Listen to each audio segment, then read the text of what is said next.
Friends, I was at a wedding this past week where I saw an exercise in public speaking. The groom was asked to give a speech. He protested. He said he had never given a speech before in his life. He would be very embarrassed, and he begged off, but everyone insisted. He stood up in order to cover his embarrassment and perhaps to get a little support. He leaned his hand on the shoulder of the bride. He began his talk saying, "This thing has been forced on me."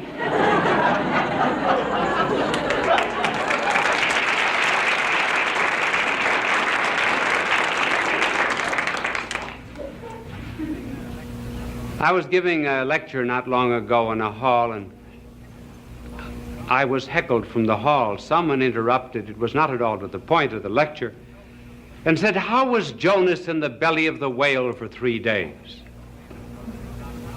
I said, "I really do not know. But I said, when I get to heaven, I will ask Jonas." He said, "Suppose Jonas isn't there." Well, I said, "Then you ask him."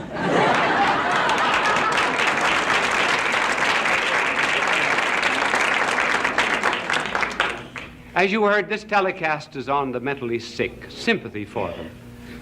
Perhaps a good way to introduce it is to tell you a story of 2 dogs that were walking down Park Avenue the other day, and one of them said to the other, who was quite an aristocratic little French poodle whose name was Peluche, he said, "I understand you're having nervous trouble." "Yes," he said, "I think I'll have to go to a psychiatrist." The other dog said to Peluche, "Well, why don't you do it?" Peluche said, "I can't. Not allowed to get on a couch."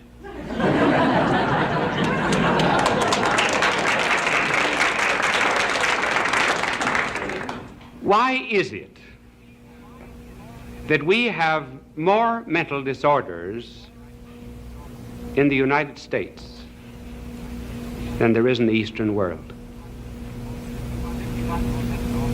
51% of the hospital beds of the United States are occupied by mental patients. A mental breakdown is almost peculiar to Western civilization. The reason is this: what keeps people normal is being under necessity. That is to say, having a destiny to work out, or the fulfillment of a quest of some kind. Now, the Eastern people are under a very elemental necessity. There are 2 kinds of necessities. One of them is physical. The Eastern people have to satisfy the elemental requirements of life, the 3 R's. In other words, they have to have a roof for their head,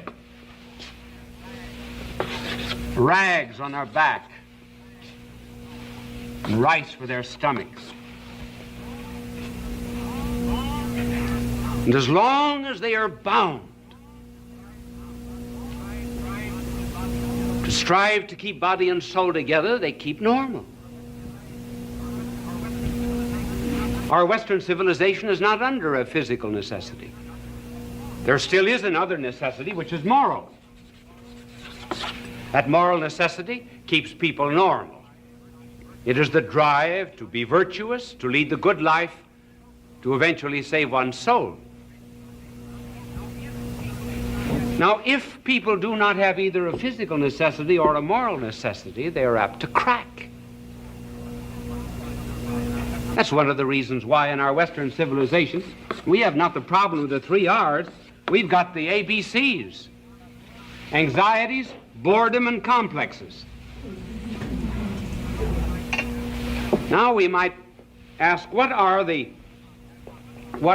from a popular point of view, after all this is not a medical discourse,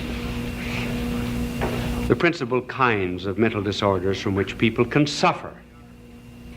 Well, they are 2 kinds, and we will describe them quickly and as briefly as possible.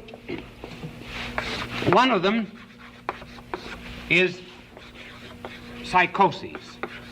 The other, neuroses. One difference between the two is that this is organic. It is constitutional. It has something to do with blood and our whole physiological structure, though it could be induced also by some kind of shock. The other, the neuroses, is something that is acquired. It is not organic, it is a trait in personality. For example, someone who has a superiority complex, the desire to be above everyone else.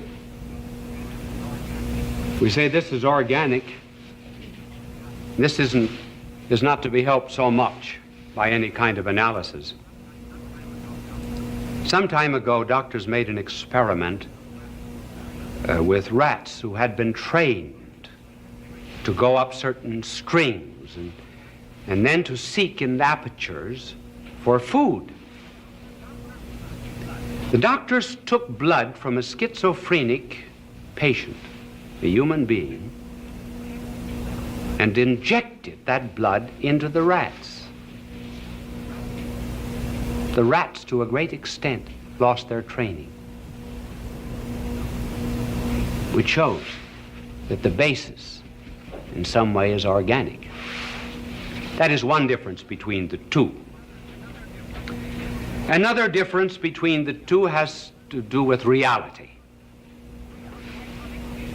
The psychotic patient is to a great extent outside reality.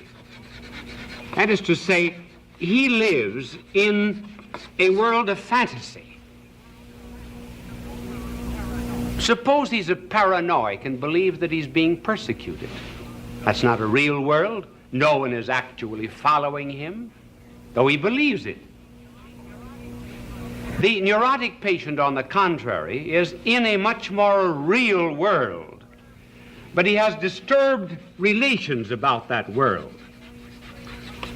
To explain it much more simply, a psychotic patient believes that 2 and 2 equals 5. Therefore, he's wholly out of contact with the real world, has a logic all of his own. That's one of the reasons why it's rather difficult to use argumentation and reasoning with psychotic patients. The neurotic patient believes that 2 and 2 equals 4, but he's worried about it. Then another difference here, the psychotic has little responsibility, but has some responsibility. Here, there is great responsibility. The neurotic is in flight from responsibility, a flight to illness. For example, there was one man who had worked in an office for 20 years. He was sure that he would be named vice president. He felt that he should have been named one of the 76 vice presidents, but he was not.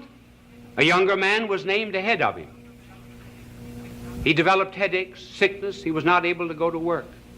He was not really sick. He was in flight from responsibility because his pride was hurt. Now, those are some of the differences existing between the two kinds of mentally sick, which brings us to this other question. Why is it that so many people break?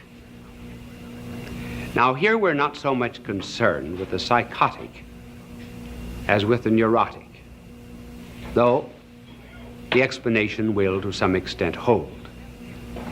The best explanation that there is that which is given by Dr. Viktor Frankl of Vienna. Now, he uses a very long term to describe it. Doctors must do that, you know. They're like philosophers and theologians. Sometimes big words carry the burden of those who are too lazy to think for themselves. And the test of understanding anything is always to be able to explain it. I can remember once when I was in class in philosophy, the teacher said to me, "Explain time. Give a definition of it." I said, "I know what it is, but I can't tell you." He said, "You do not know what it is. If you knew what it was, you could tell me." So now I wonder if I can explain Dr. Frankl's term for many, which he gives as the explanation of many neurotic cases. He calls it existential neurosis.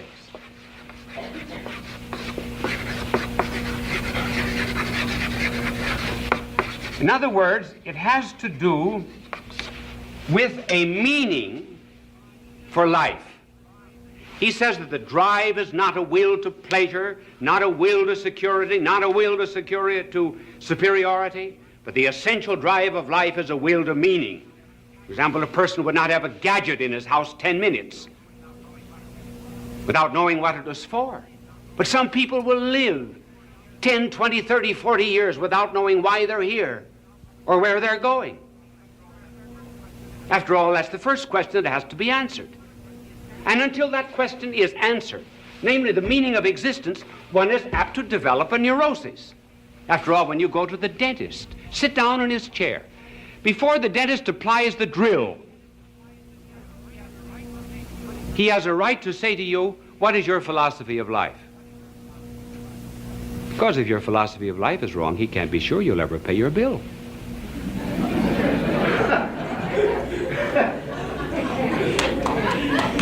There must be some dentists in the audience.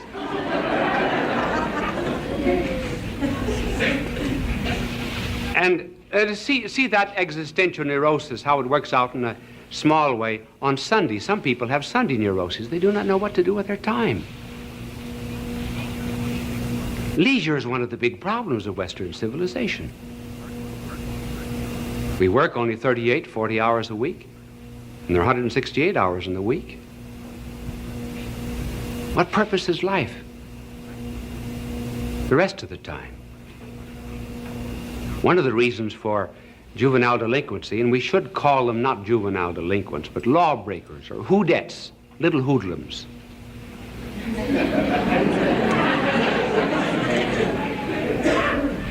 One of the reasons is these young people are in protest against their elders and their parents and their teachers, their educators, who are not giving to them a purpose of life.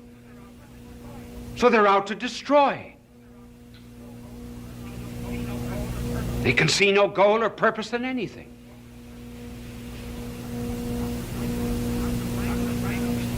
Dr. Frankl, who passed through both the Nazi and the Soviet concentration camp, said that some men who completely lacked a goal or purpose in life thought of their prison existence as just a march to a grave. Then there were others, he said, as soon as a purpose came into the life, they got strength.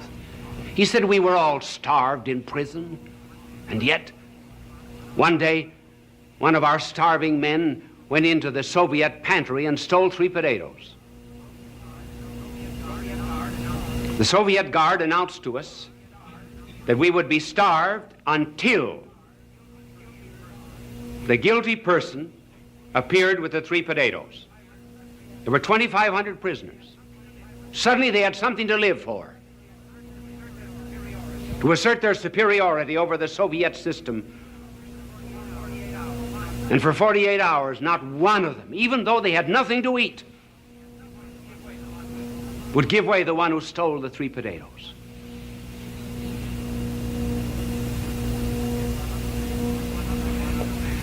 He said one other man who was suffering every form of torture in this concentration camp, and someone said to him, how do you bear it so well?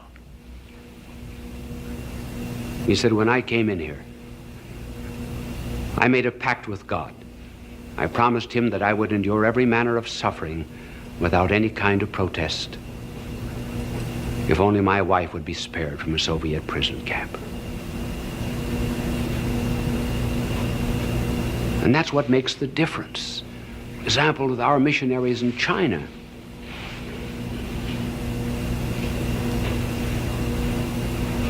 As long as they can see beyond the suffering, it becomes bearable and endurable. One woman was telling me that every day when she was let out into the prison yard, the guard would open the prison just about that wide and take her 2 or 3 minutes to squeeze out, and all of that time he would keep spitting in her face. And she just smiled back at him. One day she said thanks, and without cynicism.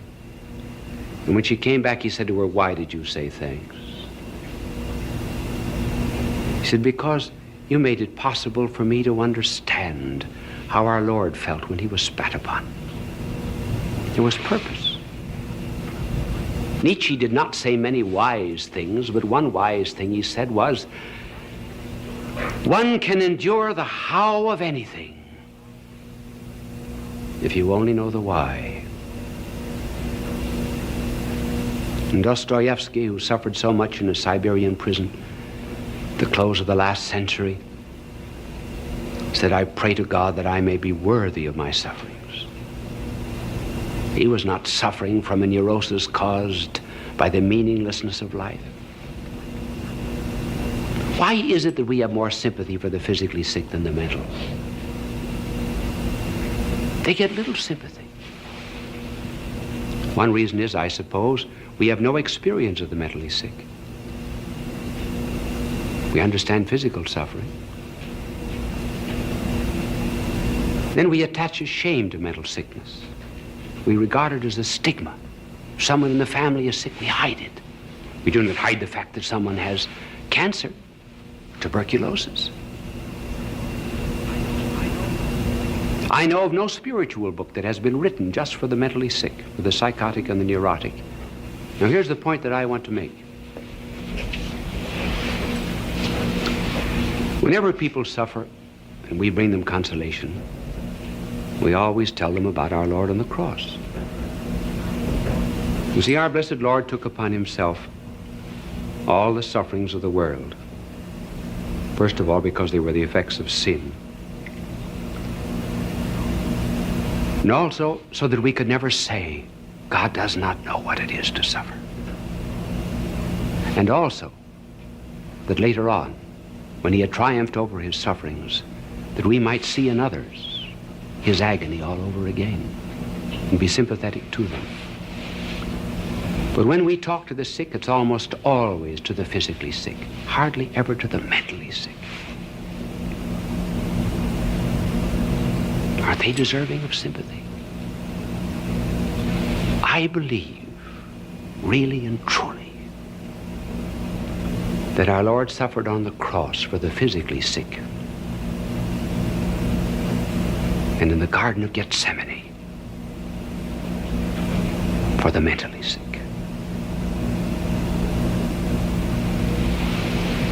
Look at the words that describe his agony there. Sorrowful unto death, sad, heavy, fearful. All the psychological descriptions of these people whose minds are disturbed in some way. And then he suffered the loneliness that they have, their isolation from society. Loneliness by finding his apostles asleep. Loneliness by shutting off all divine consolation. Though he said, I might have asked my Father for 12 legions of angels.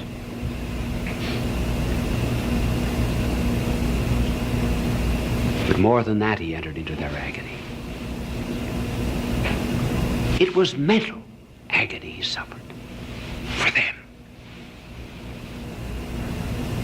There are various levels of pain. In order to understand his agony, just recall that animals do not suffer as much as we do. We're very apt to read into an animal suffering, but it is actually quite unjustified. An animal may be in pain, say, for 2 or 3 hours, and there's each beat of pain. But the animal never adds up the beats. What might be the 20th stroke of the hammer of pain is not to him the 20th stroke. It's isolated, it's unrelated. It's just that moment. But when we suffer, we go back to the past. We say, oh, I've been suffering from this for 3 years, 7 years. And we pull all of that past up to the present moment and load it on the present. And then we look in the other direction. We look off into the future. Maybe 5 more years, maybe 10 more years. I will be tortured. And then we pull that back upon ourselves. And the present moment has within itself the addition of all that has been and all that we can imagine it will be. That is why we try to distract the sick,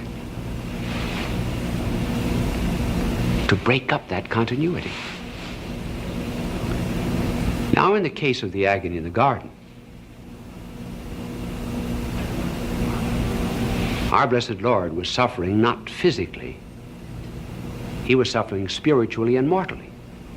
What physical pain is to you and me, that moral evil is to him. Rather difficult for us to understand that, but it is true that only the innocent understand what guilt really is. So he begins to take upon himself all of the guilt of the world, all of that guilt that produced in some way, however indirectly, all the psychotic patients of the world. And all of the denial of guilt that produced all the neurotic patients of the world. And that is principally what neurosis is, the denial of the responsibility of their own guilt. And he took all of that upon himself as if it were his own.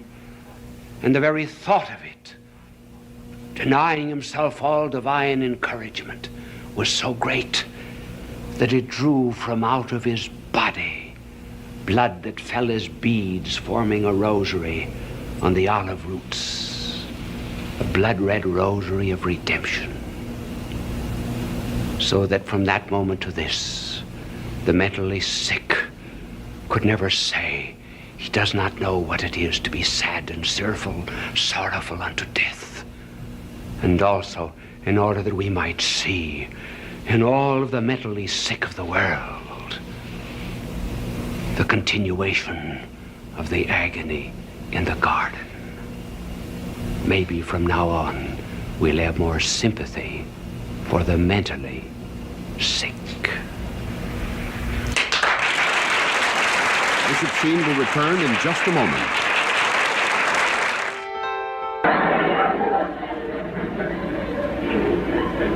There are actually 4 distinct stages which we will enumerate in the meeting of boys and girls. The last stage of all is courtship. The first of these stages is what might be called a togetherness of boys and girls. And the second stage is separation. The third stage, I give this rather peculiar name, is to confuse you and make you think that I'm very learned about this problem, is crystallization. And fourth is courtship.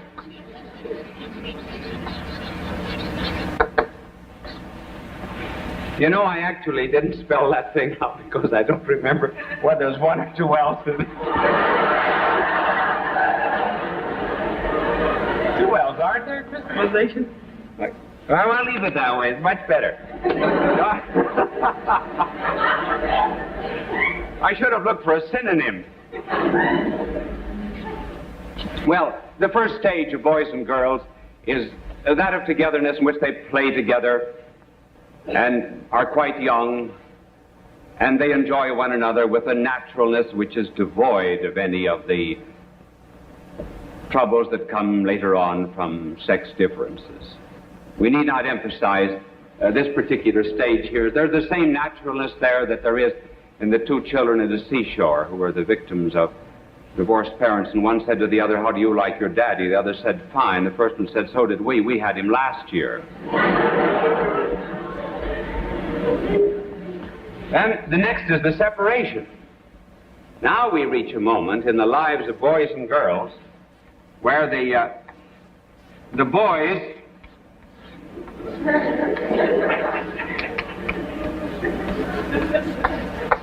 separate from the girls.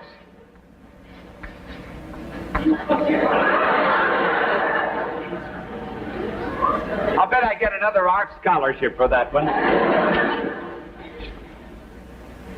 Now, in this stage of separation of boys and girls, the boys do not want to be seen with the girls, and the girls do not want to be seen with the boys. As a matter of fact, the greatest punishment that can be given a boy at this particular age is to be made to sit with girls. Girls are all sissies. And then a girl, of course, in her turn, hates to be put with a boy. It's a very interesting stage of life, and a very good one, because it is one that might be called polarization, in which they break off into opposite poles. They might be called, actually, the positive and negative charges of electricity. You would never have sparks of love later on unless there was polarization at this moment. And this separation, or polarization, allows each of them to develop their physical and psychical differences. For example, the boy, when he's with other boys, becomes aggressive, develops heroism, certain talents, aptitudes, has his own ideals, and has the potentials of manhood within him. The girl, on the contrary, when she's with other girls, she develops effeminacy, the right kind, delicacy, refinement. She begins to learn and understand that she has a rhythm that beats with the rhythm of the cosmos. And there is given to her some great and tremendous, mysterious, creative possibilities. This stage of separation is really so ideal that at this point of life, it is very well to have boys and girls educated separately. Otherwise, if you've got a too precocious mingling of boys and girls, the boys are apt to become sissies and effeminate, and they grow up not to be men but mannequins. And the women in their turn, the girls in their turn, if they're too much mixed up with boys at this early age, they become boyish, impudent, rough, wear overalls. Not that there's anything wrong in wearing overalls, but it just simply is an evidence of how they tend to a certain kind of mannish dress. No boy, normal boy, loves a girl who is just a little too mannish. And no man ever loves a woman who has lost her femininity. So this stage is early in life, but it's one that's ordained by God. Then you come to the third and very interesting stage that we call crystallization. The reason we call it that is this. If you put a piece of wood in the Salzburg salt mines, after a while, that piece of wood will be covered with crystals, which very much resemble jewels. They are not jewels, actually. They are just crystals. But they take on a seeming richness which is not their own. And so it is with boys and girls after they get into their teens a little ways. They're dealing with one another, and one another is very ordinary, but they endow one another with great and tremendous qualities. They really are crystals, and they think they're diamonds and jewels. And at this age, of crystallization, there begins a divinization, in which the boy is called a kind of a god. The girl is always an angel. And girls will say of boys at this age, he is positively divine. Then the words worship, adore, eternity are always coming into play. My little angel told me before I came out, I told him about the girls were called angels at this age. He said it'd be well to inquire if an angel can cook, particularly angel cake. Well, at this stage of divinization, there is something right and there's something wrong. And here very often is where parents and educators fail to understand the psychology of youth, simply because they do divinize one another. And they turn crystals into jewels. There's something right and good about this. They would not have had this instinct for turning girls into angels and men into some kind of divinity if there was not already awakening within their soul a love of the infinite itself. They have not only bodies, they have souls, and instinctively these young people know that they were made for infinite happiness. God intended them to have it. There ought to be an ecstasy. There ought to be an unending thrill. They ought to be with the divine. They ought to be with the angels, certainly. And parents and educators should not make fun of young people who crystallize and divinize one another. Why is it that there's so much religion, and the words of religion are so much bound up with love at this stage? It's because love and religion always go together.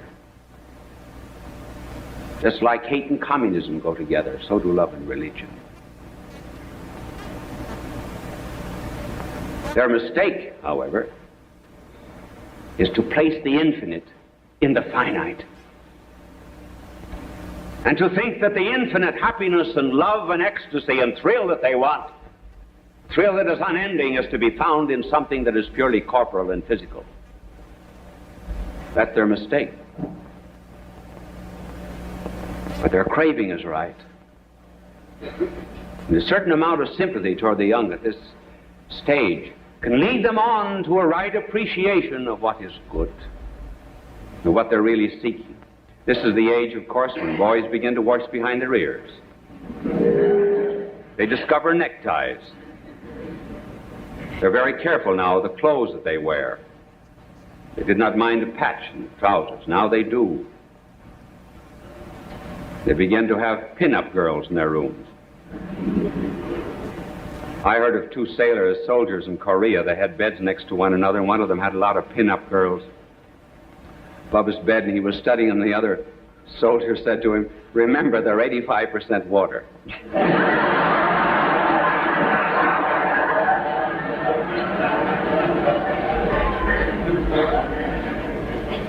And then the girls at this stage discover lipstick, high heels, and perfume.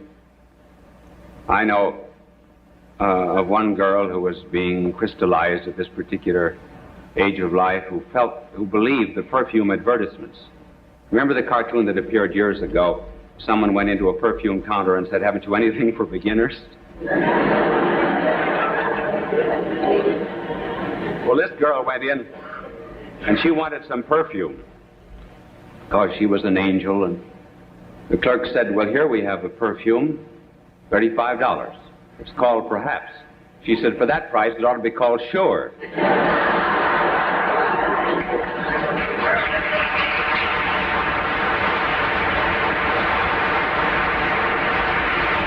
This is also the stage when boys and girls are absolutely convinced that their parents know nothing at all about love. The parents are old-fashioned. They're behind the times. They're outmoded. We're living in the 20th century. They were Victorian. They're back in the 19th century. Why do they develop this critical attitude to their parents? Because there's something new. Planets have been spinning for centuries and centuries until finally love has come to them. This is an absolutely unique experience. The parents never passed through it. They know nothing about it. That's why they're ignorant. That's why their parents would never be consulted. It's an unfortunate stage from that point of view. And it's not love. It's just the sap in the springtime. There's no courtship here. Despite the fact that they go through agonies, there's a tremendous anxiety they suffer, torture. If the girl doesn't appear at the drugstore at the right time, if he doesn't call at the appointed hour, if she has a headache and can't meet him, if she's seen stopping and speaking to someone else at a street corner, life isn't worth living.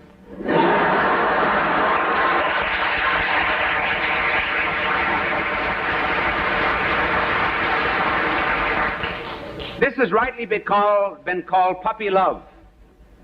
And a little warning, if boys and girls marry during puppy love, the chances are they'll lead a dog's life later on. Now we come to courtship. And courtship, we cannot give all standards and tests, but we will give just a few. Two will refer to young men and young women together.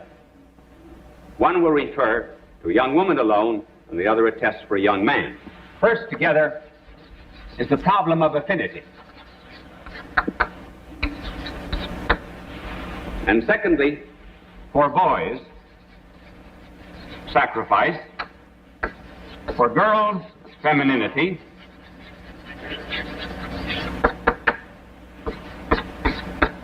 And fourth, the ability to pray together. Our first affinity. Is there an affinity between a young couple who are beginning to fall in love with one another? I'm not speaking of physical affinity. That has been treated elsewhere and in a very copious fashion. But it is well to remember that beauty in a man, in a woman, and strength in a man do not long endure. They are given to young people only to serve as purposes of allurement. And they pass away later on in life.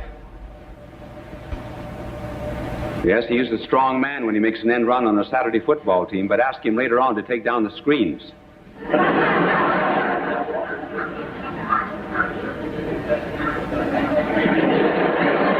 I must have hit someone with that one.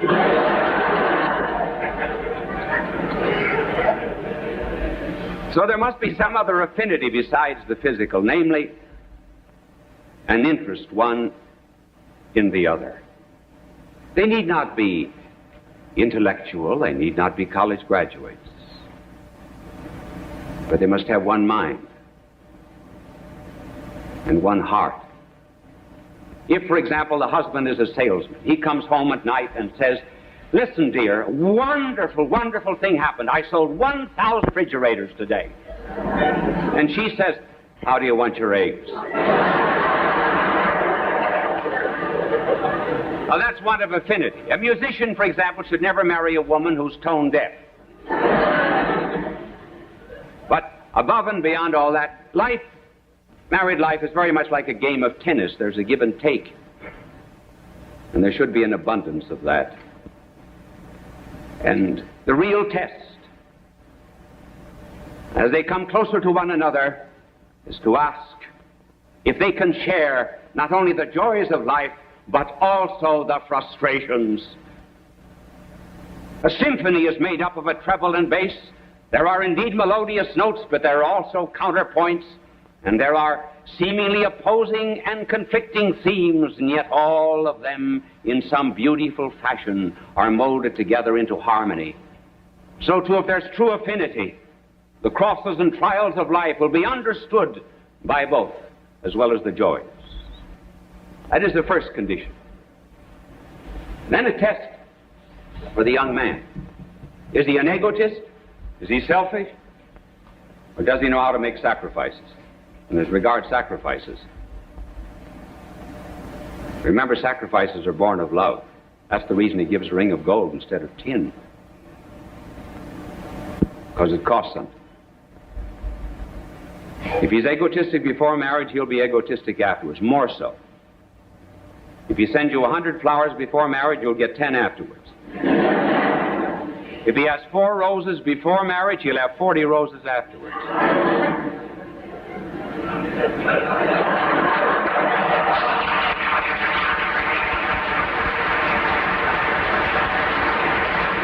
If the young man has a spirit of sacrifice, he will have reverence for the woman. Reverence for the mystery of femininity, knowing that she is not a bargain counter where a motley crowd can purchase. Find indeed the young man who can treasure for days and for weeks and for years the gift of a rose or the touch of a hand of a friend.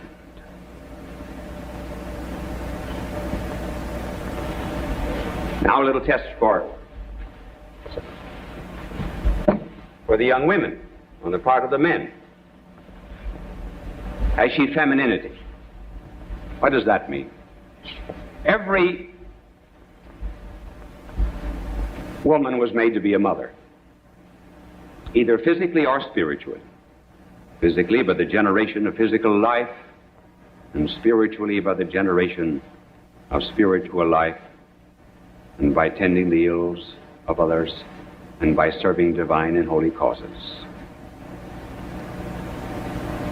And if she is a true woman, she will be looking forward to preserving strength and beauty. His strength and her beauty will fade. But will she be able to give him the assurance? And has she an interest, for example, in prolonging his strength into the boys of the family and prolonging her beauty into the daughters? Has she depth so that there will be, as life goes on, a progressive revelation of mysteries? Not just the mystery of the flesh, but the mystery of her mind, the mystery of her heart, the mystery of her soul.